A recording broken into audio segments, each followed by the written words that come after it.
Good afternoon. Thank you to everyone here.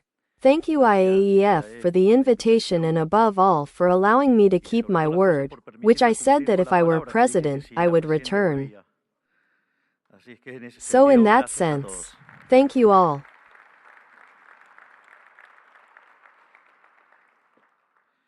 Básicamente la charla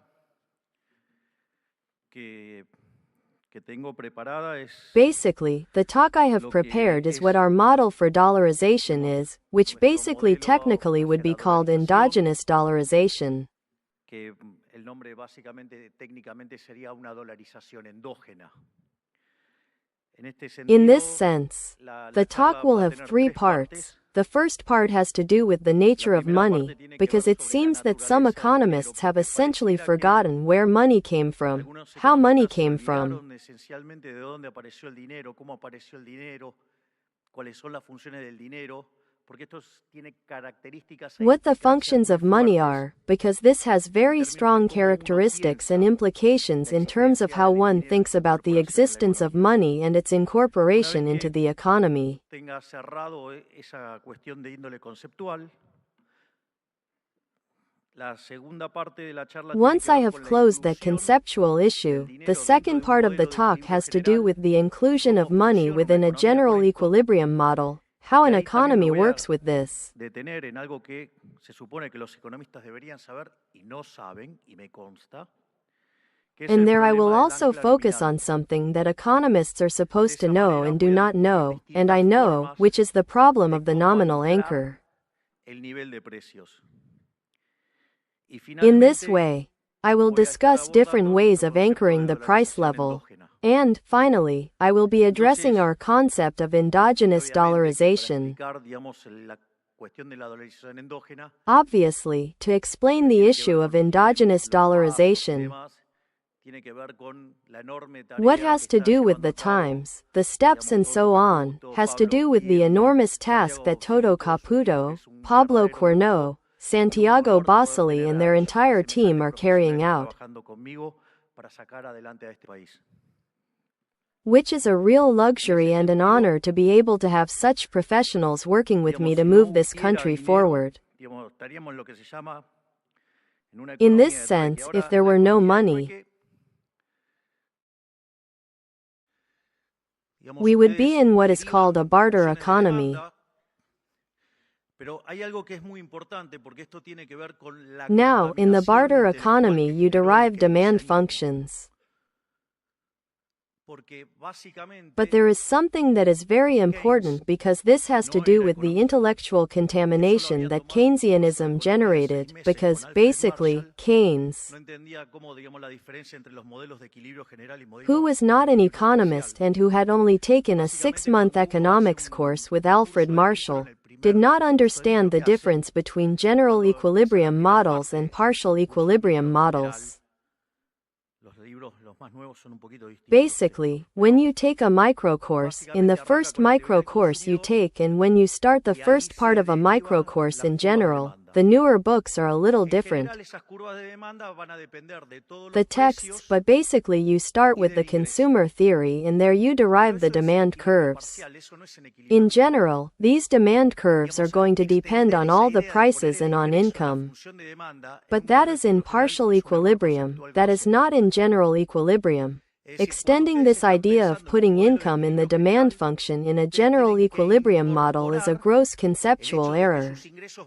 That is, when you are thinking about a general equilibrium model, you have to incorporate the fact that your income is going to depend in a barter economy.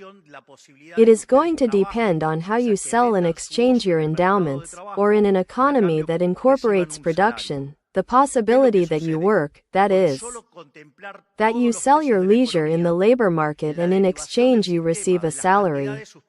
What happens? By just looking at all the prices in the economy, in the derivation of the quantity system you will determine how much you will receive for selling your endowments, how much you will receive for selling leisure in the labor market and when you will receive benefits based on the shares you have in the firms. Therefore, these demand functions will only consider prices. And the same applies to the supply functions. Therefore, the excess demand functions of a general equilibrium model have two characteristics. First, no quantity indicator appears, income never appears, and, in addition, these functions are homogeneous of degree 0. That is, they depend on relative prices. And that also has a mathematical counterpart, which is the idea of the aggregate budget restriction. You can look at it that way or as Barracu's law. If n-1 market are in equilibrium, the rest are.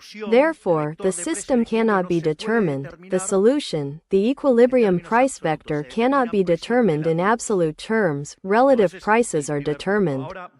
That is the first point. Now, then, the first thing that must be made clear is that in no way can a model called general equilibrium consider income in the behavioral functions. I mean, that is a technical aberration. So, when some economist comes and tells you that she does general equilibrium and put income in a behavioral equation, start to distrust. Second, another aberration that Keynes committed. All these things are in a book of mine called Unmasking the Keynesian Lie. The other topic is the interest rate. That is, when you see an economist who tells you that he does intertemporal general equilibrium, well, first look at whether the model is truly intertemporal, because it is probably a single period model. If it is a single period model, the interest rate does not make sense as a criterion. The interest rate exists because time exists, not because there is a central bank setting the interest rate. The interest rate has to do with the fact of moving consumption from the present to the future and vice versa, or if you decide to invest and then move production from the present to the future. For example, that is, the interest rate exists independently of the existence of money. It exists because time exists. And furthermore, the interest rate is not just anything. In reality, the interest rate is basically the relative price of present goods in terms of future goods. That is the interest rate. That is why, in some texts, but not in all, when you can determine the interest rate, which is also called the Wickselian interest rate, it is determined by the interaction of savings and investment. Now, what is savings? Saving is future consumption. So, when the interest rate rises, it means that present goods are more expensive than future goods. Therefore, what are you going to substitute? Present consumption for future consumption. Therefore, when the interest rate rises, savings increase. At the same time, if the interest rate falls, it means that future prices are higher than present prices. In that context, what would a company do? Instead of selling today, sell more tomorrow. What is that called? This step of production from today to tomorrow? That is called investment. And there you have the traditional curves of savings increasing in interest rate, of investment decreasing in interest rate. And that interaction determines the interest rate. And the interest rate is an intertemporal coordination mechanism that has nothing to do with the existence of money. Therefore, when you find an economist who takes you and sets the interest rate and income, be wary because he is an idiot. First thought on this. Therefore, when I put together the excess demand functions, if you have all the present prices and all the goods' future prices, that will be a general equilibrium model and intertemporal characteristics. And basically what you are going to find is the equilibrium, that is when the interest rate is the same for everyone, then the model that is there is matched in present and future terms. And that can be again without there being money. I don't need there to be money. Now, money exists for something else, not to determine the interest rate. Basically, the barter economy has two problems. The first problem it has is the double coincidence. Let's suppose that I want to buy bread, but there is no baker who wants to buy my services as an economist. Well, maybe he buys my services indirectly by voting for me for president. I don't know which exchange he would have preferred. Apart from that, well, yes, if he lived off the state, surely not, I am costing him very dearly. So, in that sense, what is the problem? I have to find someone, a baker who wants to sell me bread, and in exchange I give him economics talks. Which is a little complicated, and even more so in an extended society. And even so, there is a problem that, when I solve the problem of double coincidence, I have another problem, which is that of indivisibility, because maybe I only need a kilo of bread, that is, I am not going to give an economics talk for a kilo of bread. So, there appears an indivisibility, and what I would give him in a talk for that kilo of bread is of no use to him either. Because it comes with that indivisibility. So, in an economy where these problems appear, many exchanges begin to be lost and the level of well-being falls substantially. From that point on, man did not start crying or waiting for the state to fix my life.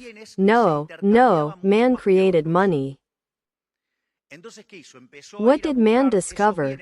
That there were goods that were exchanged much more than others. So what he did, he started to go looking for those goods, not to consume those goods per se, but basically to exchange them later for the good he needed. That is, the appearance of money is actually an indirect exchange good. So, for example, when man was nomadic, the first type of money that appeared was cattle. Why? Because basically people moved with cattle. So, the first type of money that appeared was cattle. When man became sedentary, then other types of products began to appear. For example, people ate a lot of bread. So what was the indirect exchange good that was most traded in an economy? Wheat. They did not buy or sell wheat because they wanted wheat per se, but because it was basically the most traded. In other societies, linen was used, in others, tobacco was used. There were different types of product models that were used as money. But basically it is an indirect exchange good. This is fundamental because it is not that you demand it because you want to have it, but that you use it to make transactions. This is not a minor issue in terms of how one has to think about money. Now, what happens? One of the problems is that, although it could serve as a unit of account and to make transactions, you had another problem, which was that it was not a reserve of value. That is, over time, those goods that had a negative interest rate, over time, became worth less. It's like ice cream. If you don't eat the ice cream in time and form, what is the interest rate on the ice cream like? Negative, it will melt in your hand. So, faced with that situation, to correct the problem of the store of value, metals began to be used. And basically two metals were imposed. Gold for large transactions and silver for smaller transactions. Now, there is a character that I particularly love in comics, which is Zorro. Zorro is a great character because he was a fabulous anarcho-capitalist, because what was Zorro's plot about? Zorro had two types of enemies, obviously Monasterio and all his soldiers, that is, the state, who came and took away his resources to take them to Spain. Well, just today I mentioned Spain. I already have a match point with Pedrito.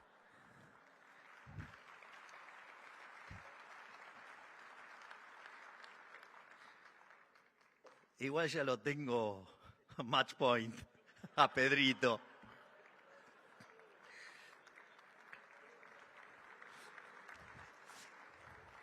Pese a lo que diga la progresía mediática.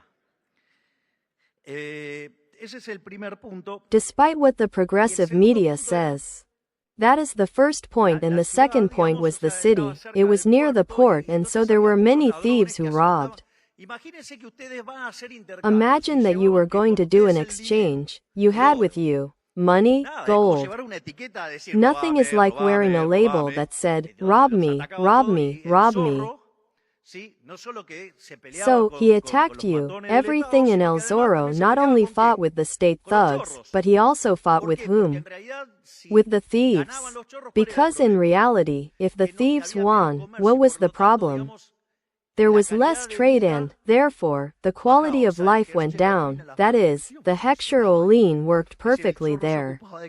That is, El Zorro made sure that the Hector-Olin worked.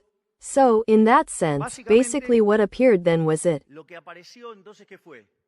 Certificates on gold and silver that were deposited in institutions, which were later called banks. So they were kept there, and then you later issued against those papers, and then the other party went and cancelled it. There was a clearing system. Until who got in the middle? The state. But well, that is part of another story. So, this is what the appearance of money implied, but we must not forget the fundamental element. That money continues to be an indirect exchange good. It is a derived demand. It exists as a counterpart to the intertemporal consumption path that you want to access. It serves that purpose. That is, nobody takes pesos or whatever to the wooden suit. Nobody takes all that to the jonca. It is of no use. On the other hand, it does not buy. In other words, it does not buy for anything. So, in the end, that is why money exists, but money has that characteristic. That is, it is more the inheritance, as Professor de Pablo would say, it is a miscalculation. So, in that sense, we are now in a general equilibrium model. We have already seen the characteristics of a general equilibrium model, whose excess demand functions are homogeneous of degree 0. There are only the prices of present goods, the prices of future goods. The relationship of relative prices between present and future goods of each type of good has to be mapped so that the entire model is arbitrated in a single interest rate, which is what is called the Wickselian interest rate, and which is what coordinates the economy intertemporally between the present and the future. That said, when you incorporate money into this general equilibrium system, with n-1 equation being in equilibrium, the remainder marked is also in equilibrium, and you could only determine n-1 price. Now by incorporating one more excess demand equation, you can determine one more price. And if you determine that money is the currency, that is, that it has a price of 1, you exchange 10 bills of 100 for one of 1,000. In other words, there is no, except when it is a problem of too much cash going around, but taking out the anomalies, you exchange it for a relationship that the number is the same. In other words, the price is 1. That is called currency, and that allows all the prices of the economy to be ordered in terms of a nominal scale. That is, then you determine the amount of money with the currency that is the price of 1, and, then, all the nominal prices within the system are determined and the system can be resolved. Under these characteristics, this is interesting, because if I have the demand for money, then it is a derived demand, and it is a demand derived from all the excess demand functions that are in the rest of the system. It has the same characteristics as the functions of the system that I have up there. Therefore, and what does that depend on? It depends on what are called the deep parameters. As Robert Lucas Jr. would say, may he rest in peace. That is, it depends on preferences, it depends on technology, and it depends on endowments. That is, they are very hard parameters. Unless you have some hypothesis by which you are going to determine the technological path, but if you do want to determine the model, you have to do it, and it is as if it were a linear combination. It is not a problem to solve that either. In that sense, it means that the real demand for money, under normal conditions of pressure and temperature, so to speak, is a granite issue. It is practically a constant that has to do with the path. That is, the real money demand function depends on the consumption path throughout history, from today until the end of humanity, that is.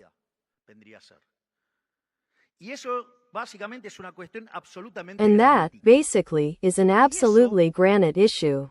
And that in equilibrium is equal to the real balances, that is, the nominal amount of money divided by the price level. Therefore, given the real demand for money, when the central bank determines the quantity of money, what it is doing is determining the nominal scale of the economy and, therefore, determining the price level. That is, this system determines all the prices in the economy. Hence the monetary nature of inflation. Why? Because to the extent that you increase the quantity of money, you are modifying the nominal scale of the economy and consequently you are modifying the price level. Hence the famous phrase by Milton Friedman, inflation is always and everywhere a monetary phenomenon. So, what is more, in real life there is no such thing as the neutrality of money. Basically, why is there no such thing as the neutrality of money? Because for you to fulfill the idea of the neutrality of money, I modify the quantity of money and that has no impact on the real side of the economy, except on the price level. For that to happen, two assumptions must be met. The first assumption is that there is only one good. Now, if there is only one good there, that economy has no intertemporality, because if I have only one good,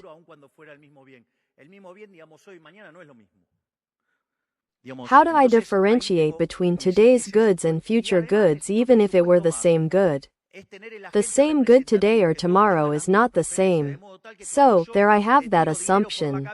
And I also need another assumption, which is to have the representative agent, that everyone has the same preferences, so that when I throw money at them, they all react in the same way. And that there are no redistributive effects of including money. So, if I assume a single agent, a single good, a single period and, of course, when I increase the amount of money, everything goes to price, because I am not giving it the possibility of a change in relative prices. Therefore, if there is something that the central bank can do, the only thing it can do is harm. Therefore, the best thing that the central bank can do is nothing.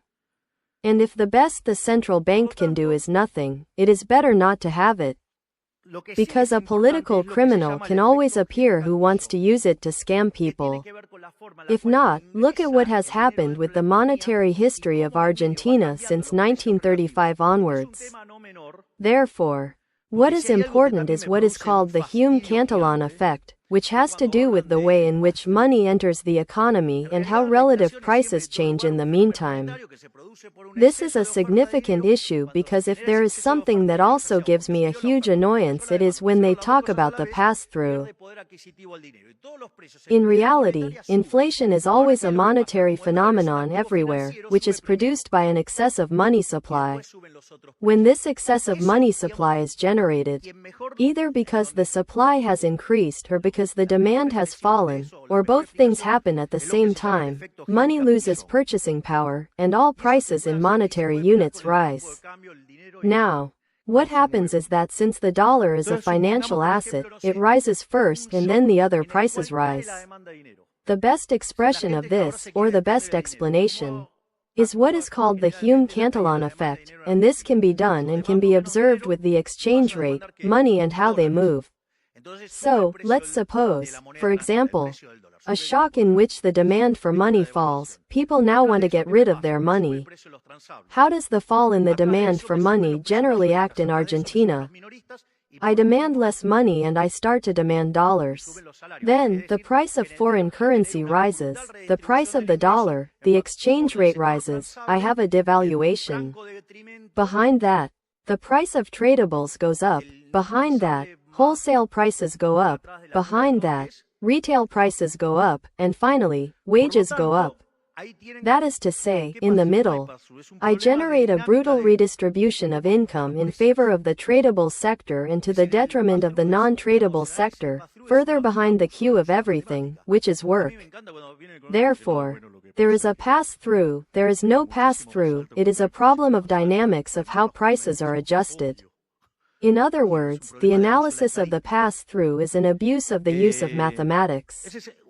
I love it when an economist comes and says, well, what happens is that the pass-through is much higher when there is higher inflation and it is lower when inflation is lower. Obviously, it is a problem of abuse in statistics. That is one case. The other case is when excess supply is generated by supply impulse.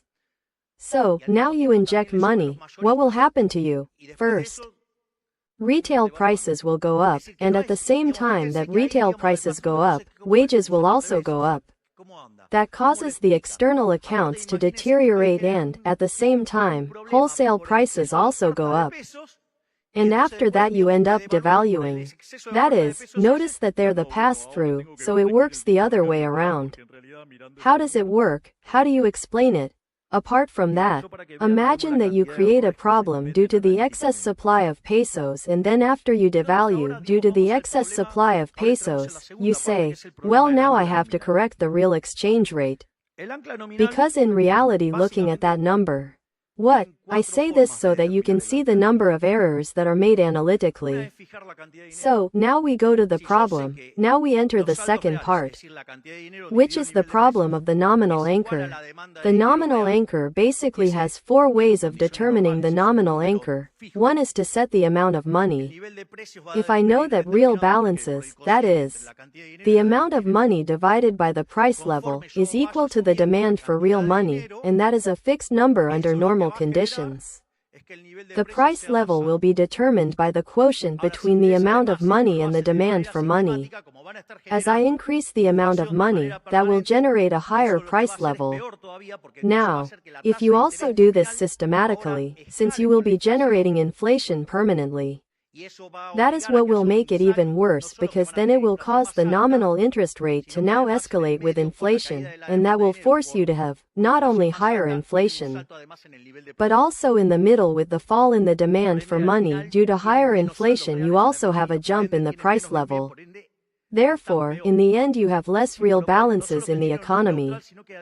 Therefore, you have less of a good, therefore, you are worse off. So not only is money not neutral, but it is also not super neutral, and when you do this, as you also generate redistributive effects, you affect savings and investment decisions. And when you do that, you modify the interest rate, and when you modify the interest rate, you modify the capital structure. And when you do that, you also modify the entire demand for labor. So, of course, when you finish having an expansive effect and left the entire structure of the economy unbalanced, the day you stabilize you are going to break capital in one place, in another, and it will have to be recomposed in another place. Consequently, in the transition, yes, you are going to generate unemployment. Because now that we are lowering inflation, now what is the problem? And yes, unemployment is generated.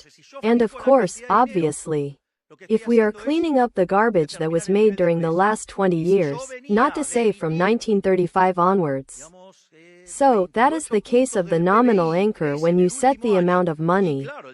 So, if I set the amount of money, what I am doing is determining the price level, and if I came from issuing, we were at 28 points of GDP and 3 in the last year, and of course the day that you set the amount of money, what is going to happen? With all the lags that you are going to have, and yes, you are going to have inflation.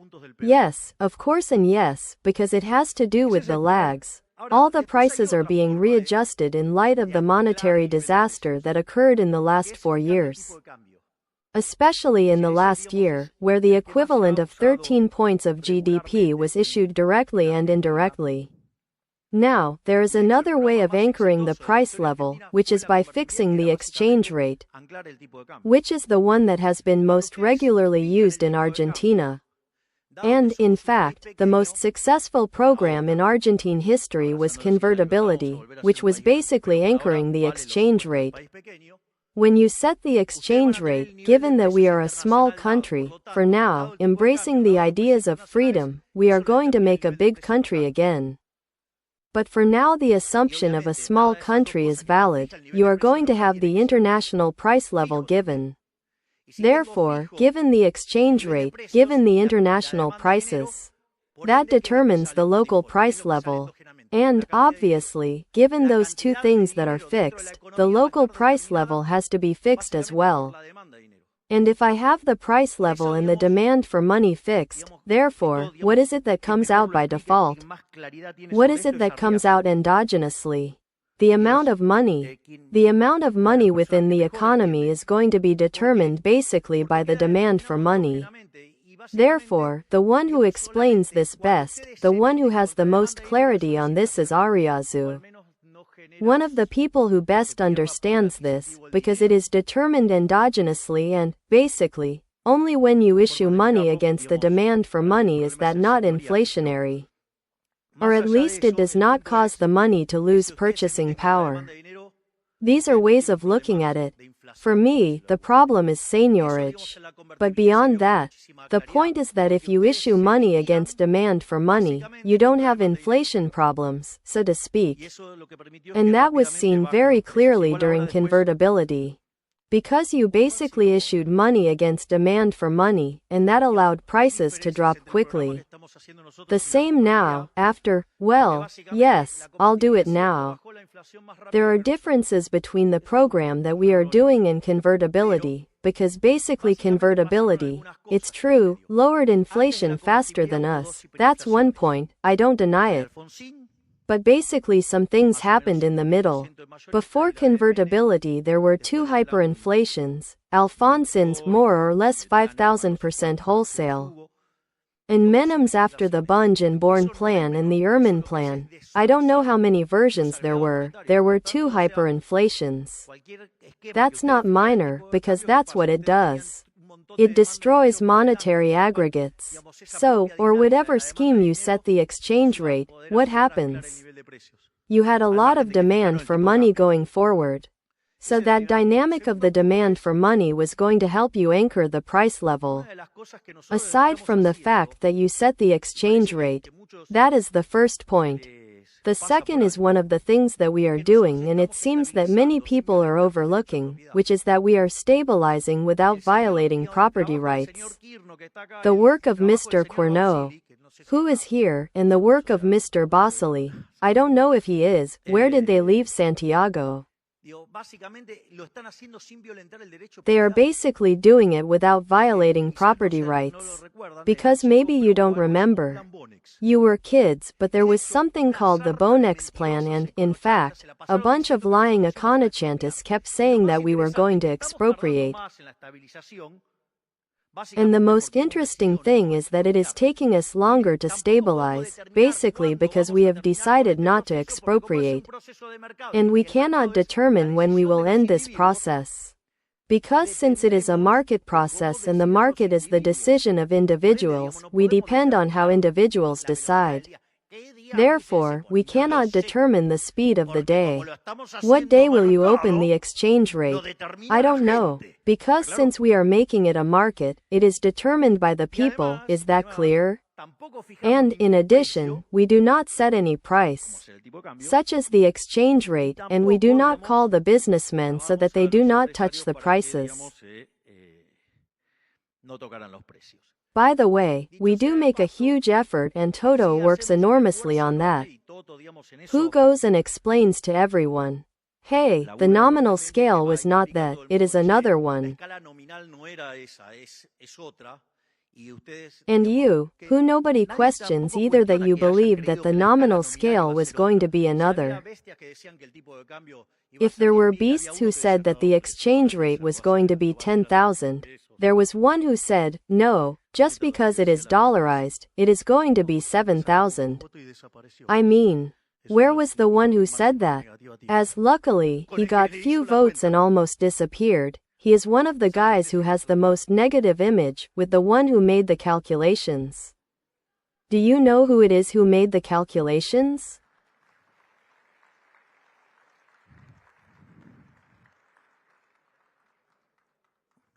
Ese es otro de los modelos. Otra forma que ustedes lo pueden hacer. That is another of the models. Another way that you can do it is with what is called the commodity standard. The commodity standard is by setting the price level.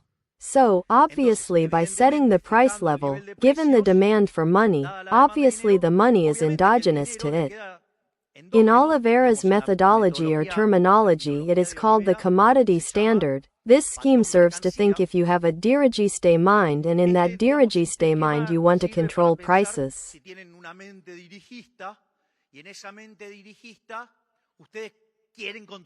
That is, for those who like to control prices, this model is a ring to the finger, because what does it do? It sets the prices. In fact, one of the things that the Austral plan did was not only set the exchange rate, but it also set what else? It set price controls and, in fact, the convertibility set the exchange rate. It did so by law, and they also called on businessmen to understand that that was the exchange rate. None of those things, we do not do any of them. So, now you, between the price level and the demand for money, are going to determine the amount of money in the economy. Then there is another model, which is when you set the amount of money by looking at salaries. Obviously it is called the work pattern, and basically a concentrated market structure is assumed, so that prices are a markup of salaries. So, once you determine the markup of salaries, you determine the prices. Given the prices and given the amount of money, the demand for money, the amount of money is determined. That is to say, the amount of money is also endogenous. This model combined with the previous one, or in some combination with the previous one, whether it is the commodity pattern or the work pattern, between those two it is often used for what are the distributive bidding models. Now, the important thing is to understand that inflation in all these models continues to be a monetary phenomenon. Because basically, either because prices rose or because wages rose. Since wages rose, then prices rise. That is what triggers endogenous money, which in the endogenous money models that are usually studied in Argentina, as per Walra's law, N-1 market is in equilibrium, the rest is, omitting the money market. But that does not mean that it is not a monetary phenomenon, it is a monetary phenomenon. Because in fact endogenously the model validates monetarily all the time. Therefore, those who talk about multi-causal inflation using these models are also other brutes, and I won't even mention it if they say that a 60% gap is fine and then complain about the restrictions. We all know who I am talking about. So there you have all the models, basically of nominal anchor. What's more, inflation targeting has a problem, which is what? It doesn't have a nominal anchor, which is what in Oliveira's terminology is called a credit pattern. There are two types of problems there. There is a problem that in a general equilibrium model that doesn't make sense because, look, we agree that Moreno was a villain. Hey, come on. Fine, okay, thanks. Otherwise we should have taken out the GPS. Well, wanting to control the interest rate is worse, because it means that I want to control, not only the present goods, as Moreno did, but I also want to control the goods in the future, and to believe that I'm going to hit the Wixelian rate implies a truly monstrous level of arrogance. Well, the problem with inflation targeting, first of all, we already saw that the interest rate did not have, which is a Keynesian makeup, in a strange model, which has nothing to do with the general equilibrium model, and if you do that, what is the problem? You now need to control all the prices and, furthermore, no. In the logic of that model, you cannot anchor the amount of money because the logic of that model, how do you determine the interest rate in the monetary market, which is a monstrosity? In the monetary market, the purchasing power of money is determined, but given this Keynesian monstrosity, the problem is that you cannot determine the amount of money because it is determined endogenously. So, how do you do it? How do you anchor the model? Basically, what you need is to have anchored expectations. So, when you have anchored expectations, given the current prices, you can determine the future ones. With that, you determine the demand for money. By determining the demand for money, the nominal amount of money is determined, and given that, you determine the price level. Of course, you have to have anchored expectations. So that suddenly a guy called Chief of Staff appears and, for political reasons, wants to modify the interest rate because he doesn't like it, and ends up sending everything to hell and making a government lose the elections. We know who I'm talking about too. You know who I'm talking about. So, but this is the important thing. To understand the role of the nominal anchor, because if we don't understand the problem of the nominal anchor, we don't know what we're talking about, we don't understand the nature of stabilization. Because, now, what I'm going to do is, I'm going to get into what we're doing and how we're on the way to endogenous dollarization. Basically, when we arrived, I know it by heart. I don't know why I brought my glasses, but when we arrived we found twin deficits of 17 points of GDP. You know that 4 points of GDP is a yellow light, 8 of them hit us, imagine 17, that is. The punch was here. Not only that, but of those 17 points, 15 were explained by the fiscal deficit, where 5 were in the Treasury and 10 were in the central bank. That is, the quasi-fiscal deficit. That is, what the central bank generated 10 points of deficit. This is not a minor point, because when you build a stabilization program, it has 3 elements. It has a fiscal adjustment. It has a monetary adjustment that in our case is the cleanup of the central bank's balance sheet, and it has an exchange rate issue. We made a fair exchange rate statement and the exchange rate did not go anywhere. The exchange rate when they're at the Libertador Hotel with Toto and his team. We said where to put it was that the exchange rate plus the pays tax would be close to the market exchange rate. Because in that way we minimized the excess demand for foreign currency. Therefore, we minimized the excess supply in the goods market, in the labor market and, therefore, although we were going to implement a painful solution in fiscal terms, where that increase in savings would not have investment as a counterpart and activity, employment and, if real wages were going to fall, because we were making the economy fair. By doing it that way the damage was much less. Because then those who complain appear, they say, I shouldn't have put the exchange rate at 600, but it happens that in that model if things went well, there was also more inflation than we had and now they are the same ones who complain about the delayed exchange rate. That is to say, please recalibrate the model well because the accounts are being done wrong, then.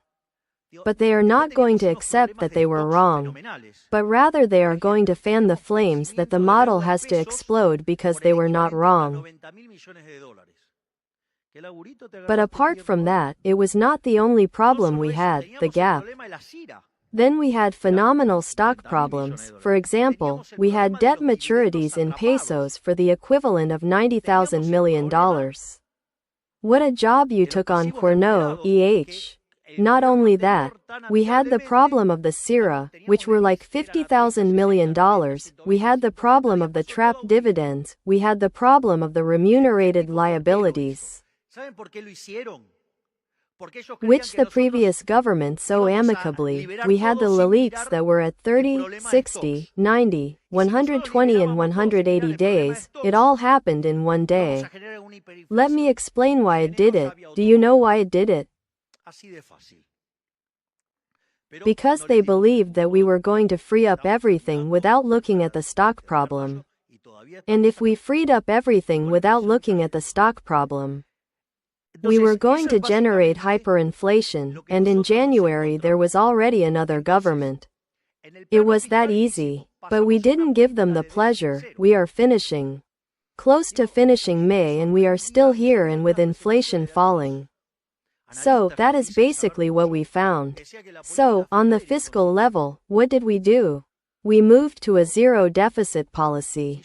I was surprised and I saw some presentations by some analysts who claimed to know a lot, who said that fiscal policy was inconsistent. If I go to zero deficit, what is interesting about zero deficit? Then I do not increase the debt. If I do not increase the debt, given the debt-product ratio is not increasing. What's more, if it expands with the population alone, it is already decreasing. Therefore, I am solvent. Therefore, clearly the fiscal policy becomes consistent. Think that, having fallen through with the agreement with the International Monetary Fund, therefore, we had a huge problem of $25 billion that were due, mostly with multilaterals. Having fallen through with the agreement with the fund, Toto and his team fixed this in 2 weeks. Sorry, in a weekend with the fund. Incredible. When you came, we were coming from a story that in normal terms would have taken 3 months.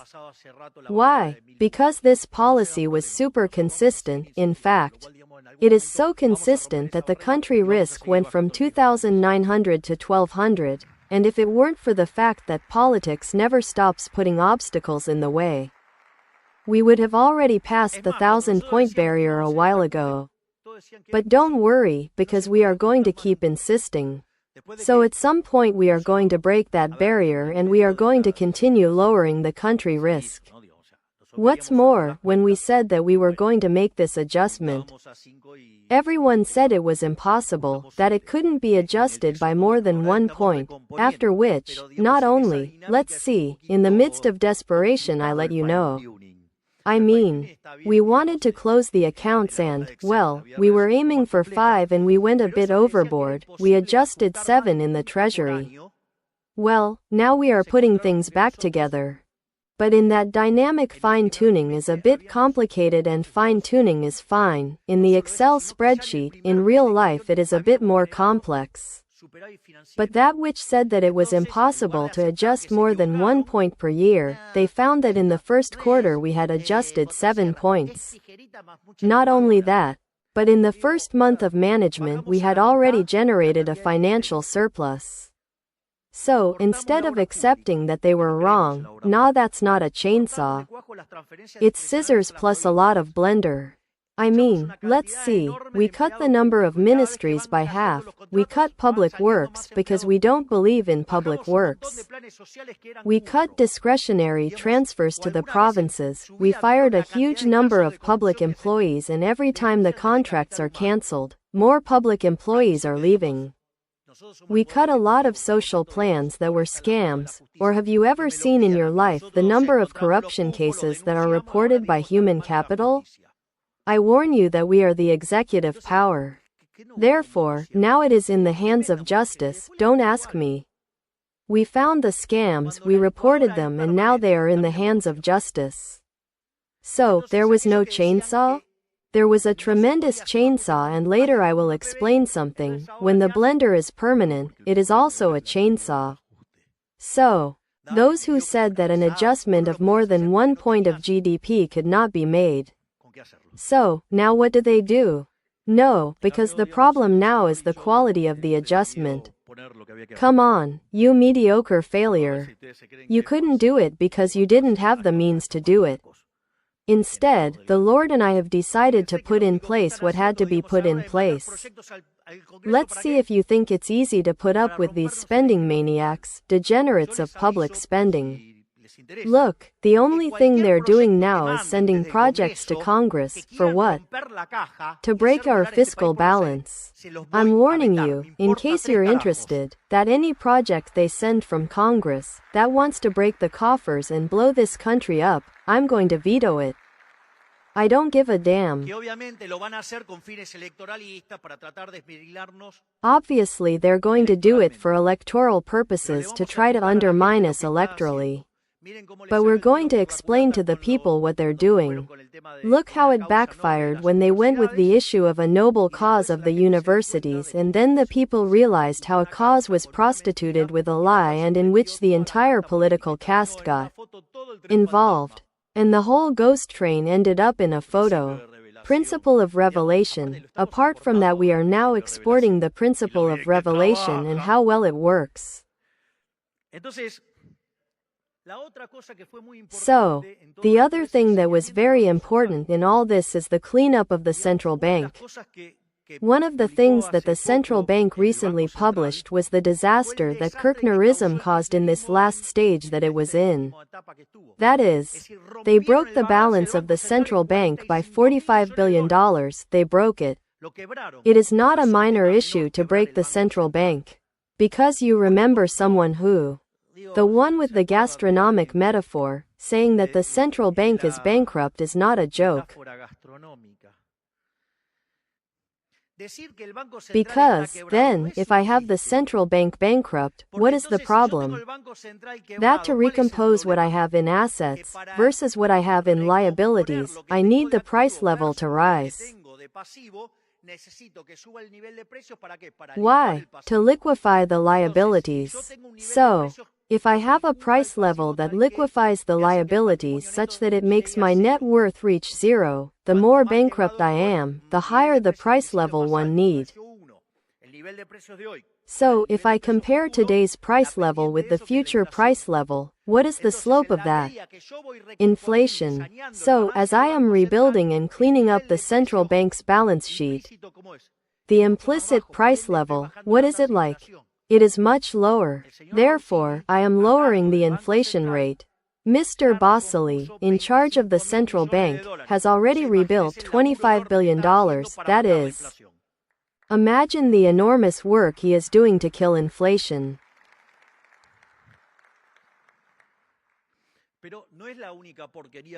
But that is not the only rubbish they left us there, we have other problems. One of the problems we have is that we have endogenous issuance through two rather perverse mechanisms. One is the remuneration of remunerated liabilities, which are the transfers. Well, this past week, in a fantastic operation coordinated between the central bank, Santiago Bossoli and Mr. Pablo Cuerno, a third of the money that was in the remunerated liabilities, we passed it.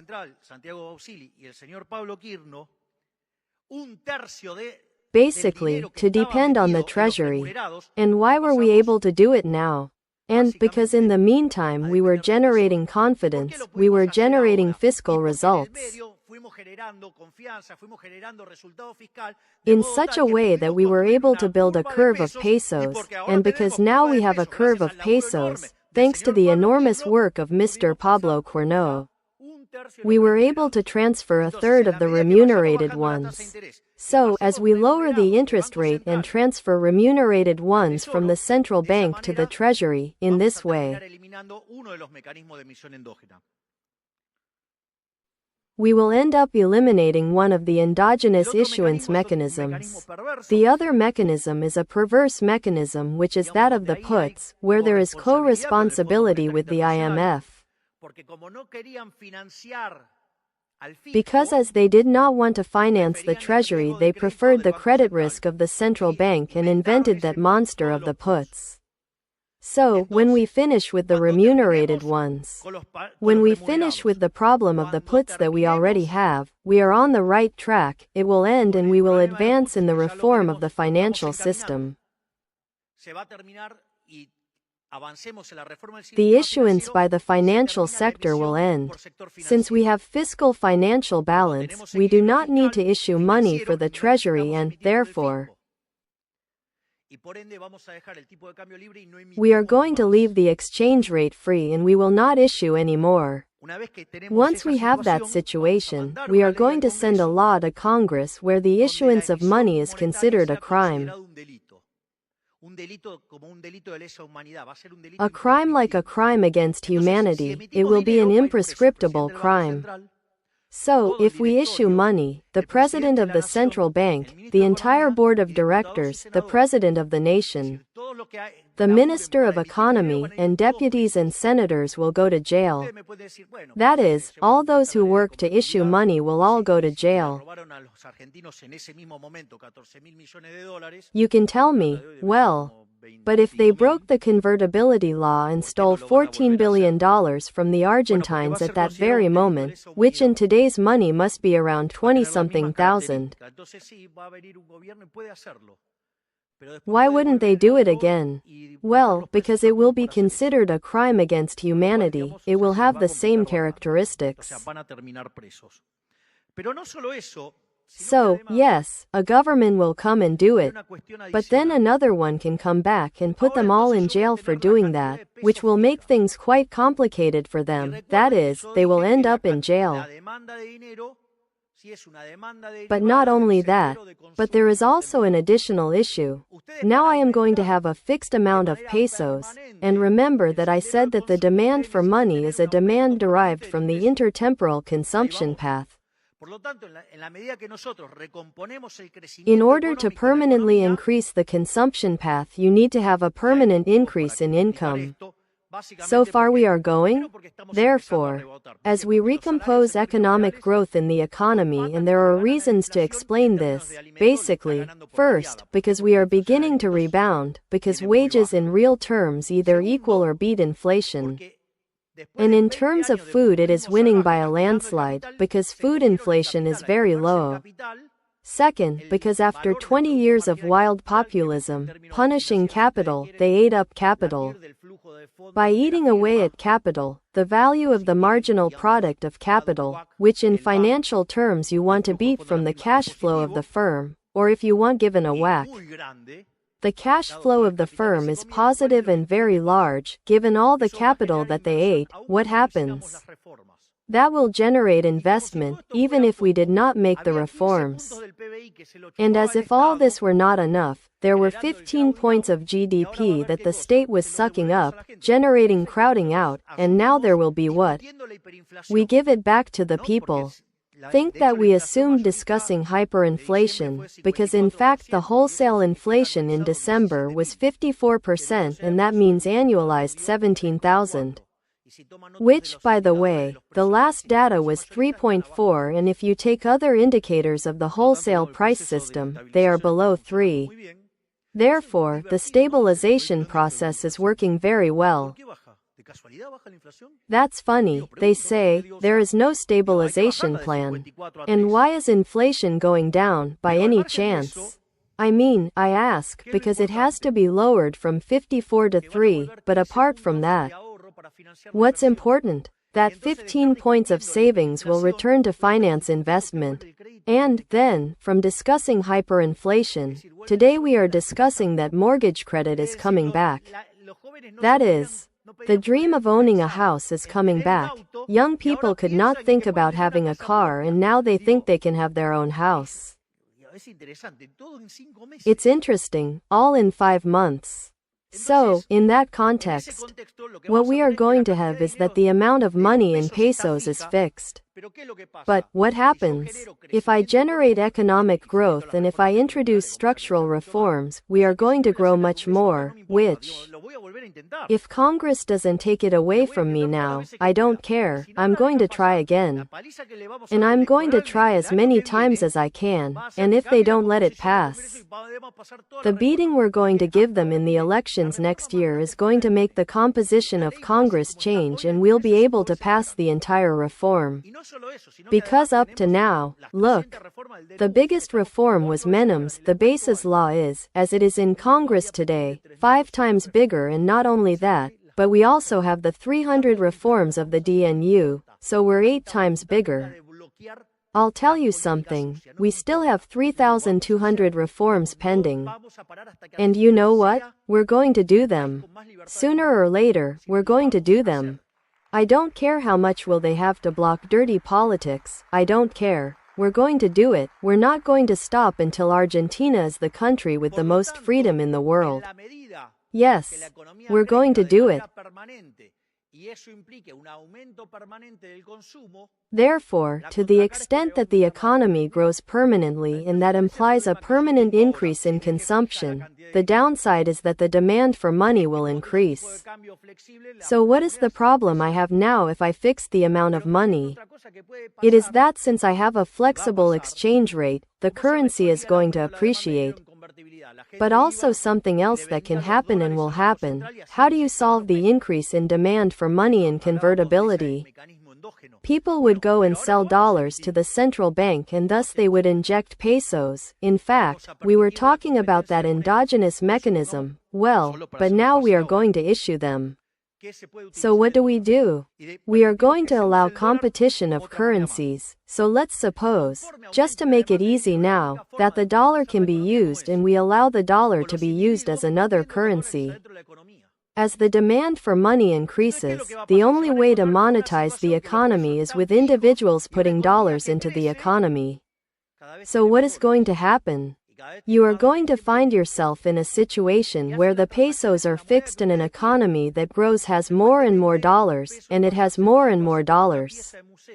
Always the same pesos, and you make transactions in the currency you want. Consequently, the peso becomes something like a museum piece, and when it is very small in relation to the amount of dollars. What do you think we are going to do? We are going to dollarize, and then the peso will disappear. And dollarization in a system of currency competition, because there are people who are afraid. Not because in reality, the appreciation and I don't know what. Enough of fear, so much fear of freedom, so much fear of prices. There will be currency competition. So you will be able to use, did you see that some talk about a basket of currencies? Well, you will be able to use the currency you want. You can use the dollar, you can use the yen, you can use the renminbi, you can use the pound sterling, the franc, you can use whatever you want, it makes no difference to me. I don't care, you can use whatever. So, there you would have a model of a basket of currencies, but instead of a bureaucrat determining the weightings, who is going to determine them? The market. It is going to be determined by individuals with their decisions to buy and sell in whatever currency they want. But the truth is, why go for something so intellectually short? There is a university, the Francisco Marroquín in Guatemala, which is the first libertarian university in the world. You are in one of the hallways, when you walk around, for example, you come across some strange murals and you have a little glass on one side and that same drawing. Well, those were the banknotes they had in Guatemala before they had a central bank, which were issued by coffee companies. Guatemala has one of the best coffees in the world, so the money was issued by the coffee companies themselves. And it was in the interest rate. And that money was backed. Why? It was backed by coffee. That is, it was a real commodity standard. So, in that context, the reality is, and if I am dedicated to producing coffee, why don't I do my transactions in terms of coffee?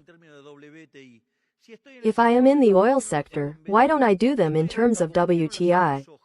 If I am in the gas sector, why don't I do them in BTU? If I am in the field, why don't I do them in soybeans?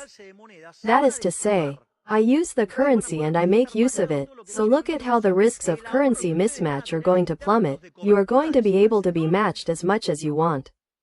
The savings you are going to have in terms of insurance coverage is enormous. That is to say, look how it is going to lower the transaction costs for the economy. And what an appreciation. The problem of appreciation is no longer discussed. I think some economists do not want this type of thing. I don't know if it is because they do not want to think or because they are going to run out of work. Imagine if they want to make you the graph of the real exchange rate. What are you going to live on? Go and work on something serious. So, in that sense, what I mean is that this is the monetary regime we are aiming for. A situation where when we finish with all the emission mechanisms, the amount of money remains constant and the economy becomes endogenously dollarized.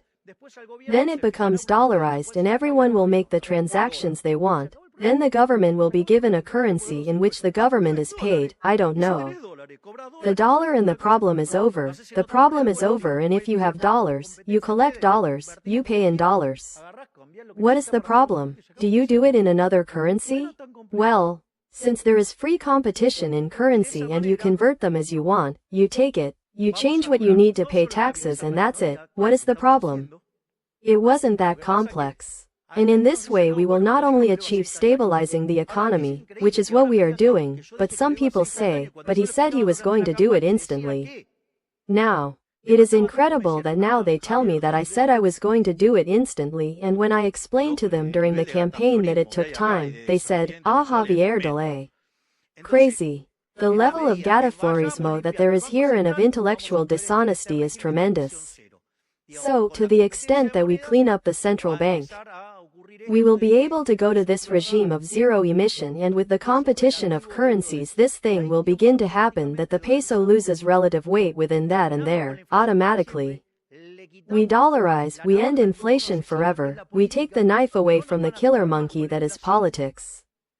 They are not going to screw us over with inflation anymore, and we are going to get to work on continuing to make the structural reforms so that Argentina, in 35 or 40 years, becomes a power again. Thank you very much.